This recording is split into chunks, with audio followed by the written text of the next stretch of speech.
حضرت جنید بغدادی دجلہ کے کنارے جا نکلے اور آپ کے شاگرد بھی تھے آپ کے ساتھ، تو وہاں بہلول ملے۔ بہلول ایک مجذوب تھے، تو کہا کہ چلیے ان سے زیادہ بات کرتے ہیں۔ تو شاگردوں نے کہا یہ تو ایک دیوانہ شخص ہے اور آپ اس سے کیا ملیں گے، آپ اتنے پڑھے لکھے عالم اور اتنے بڑے فقیہ اور صوفی، اور ایک دیوانے شخص سے آپ ملیں گے؟ دنیا اس کو دیوانہ کہتی ہے، بہلول دیوانہ۔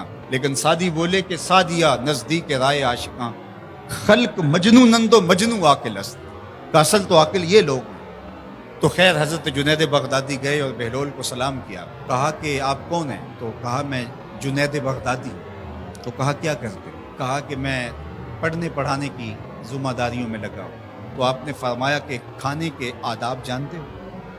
تو کہا کہ ہاں، ہاتھ دھوئے جائیں، بسم اللہ شریف پڑھی جائے، چھوٹا لقمہ لیا جائے اور چبا چبا کے کھایا جائے اور اس کے بعد الحمدللہ کہا جائے۔ تو بہلول کہنے لگا کہ میں تو آپ کو بہت بڑا عالم سمجھتا تھا، آپ تو کھانے کے ادب کو بھی نہیں جانتے۔ اور اپنا کپڑا اٹھایا، جھاڑا اور ایک جانب چل دیا۔ شاگردوں نے کہا ہم نے آپ کو کہا تھا کہ اس شخص کے پیچھے جانے کا کیا فائدہ، یہ تو دیوانہ شخص ہے۔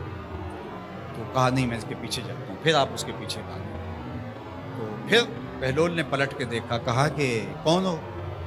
کہا کہ میں جنید ہوں، آپ کو ملنے آیا ہوں۔ تو آپ نے پھر ایک سوال کیا، گفتگو لمبی ہو جائے۔ تیسری مرتبہ بھی جب وہ اپنا دامن جھاڑ کے گزرے تو پھر آپ آگے بڑھے۔ انہوں نے پوچھا کون ہو؟ انہوں نے کہا کہ میں ایک عام سا شخص ہوں۔ تو آپ کے پاس جو ہے وہ سیکھنے آیا۔ تو کہا کہ میں نے تم سے پوچھا تھا کہ کھانے کے آداب کیا ہیں، تو تم نے یہ بتایا تھا۔ کہا جی میں نے تو یہی پڑھا ہے اور میں نے یہی بتایا ہے۔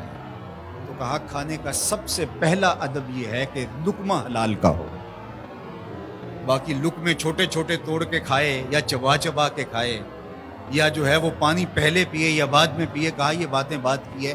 سب سے پہلا ادب کھانے کا یہ ہے کہ لقمہ طیب ہو، لقمہ طاہر ہو، لقمہ پاکیزہ ہو۔ اللہ اکبر۔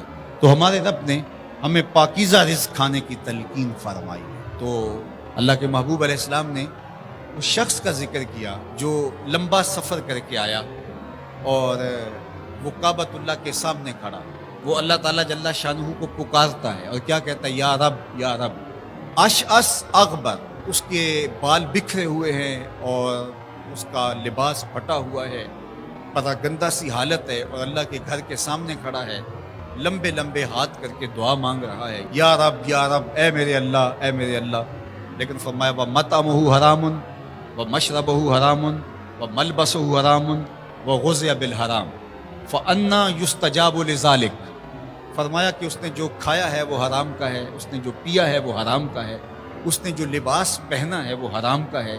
فرمایا اس کو جو غذا دی گئی ہے وہ غذا حرام کے مال سے اسے حاصل ہوئی تھی۔ فرمایا فَأَنَّىٰ يُسْتَجَابُ لِذَٰلِكَ۔ فرمایا مجھے بتاؤ کہ اس کی دعائیں کیسے قبول ہوں گی۔ وہ کعبۃ اللہ کے پردے کو تھام کے کھڑا ہے، ملتزم سے لپٹ کے رو رہا ہے، وہ حتیم میں کھڑا ہے، وہ کعبہ کے اندر بھی چلا گیا، کعبہ کی چھت پہ سقف بیت اللہ پہ بھی کھڑا ہے، مطاف میں کھڑا ہے، وہ حجر اسود کے ساتھ لپٹ کے دعائیں مانگ رہا ہے، مقام ابراہیم کے پاس کھڑا ہو کے دعائیں مانگ رہا ہے۔ یمد یدہ، اس کے ہاتھ لمبے لمبے ہیں، یا رب کے کلمات اس کی زبان پہ ہیں، اور اشعث اغبر، غبار آلودہ بکھرے ہوئے اس کے بال ہیں، اور حالت پراگندہ ہے کہ کسی کو گزرتے ہوئے بھی ترس آ جائے، اور اللہ کے گھر میں کھڑا ہے تو وہ کیوں نہیں معاف کرے گا؟ لیکن فرمایا مطعمہ حرام ومشربہ حرام وملبسہ حرام وغذی بالحرام، اس کا کھانا پینا لباس اور غذا حرام کی تھی۔ فأنیٰ یستجاب لذالک، اس کی دعائیں کیسے قبول ہوں گی؟ بلکہ علماء نے لکھا کہ جو شخص حرام کمائی کھاتا ہے اس کی اپنی دعائیں تو قبول نہیں ہوتی، نیک لوگوں کی دعاؤں سے بھی اس کا حصہ نکال دیا جاتا ہے۔ جب اللہ کے بندے اولیاء کاملین دعائیں مانگتے ہیں اور وہ پوری امت کے لیے، پوری قوم کے لیے مانگ رہے ہوتے ہیں، لیکن اس شخص کا حصہ نکال دیا جاتا ہے جس کا رزق پاکیزہ نہیں ہے۔ اس لیے رزق کی پاکیزگی یہ بہت اہم ہے۔ رومی علیہ الرحمہ فرماتے ہیں کہ اگر تمہارا رزق پاک ہوگا، تمہارا رزق ستھرا ہوگا، تمہارے سینے میں معرفت کا نور پیدا ہوگا، اور اگر تمہارے سینے میں غل، غش اور حسد، بغض، کینہ اور نفرتیں پیدا ہو رہی ہیں تو پھر تم غور کرو کہ تمہارے رزق میں کوئی مسئلہ ہے۔ تم کھاتے ہو اس کے نتیجے کے اندر حسد پیدا ہو رہا ہے، بغض پیدا ہو رہا ہے، نفرت، سستی اور کاہلی اور عبادت سے دوری پیدا ہو رہی ہے۔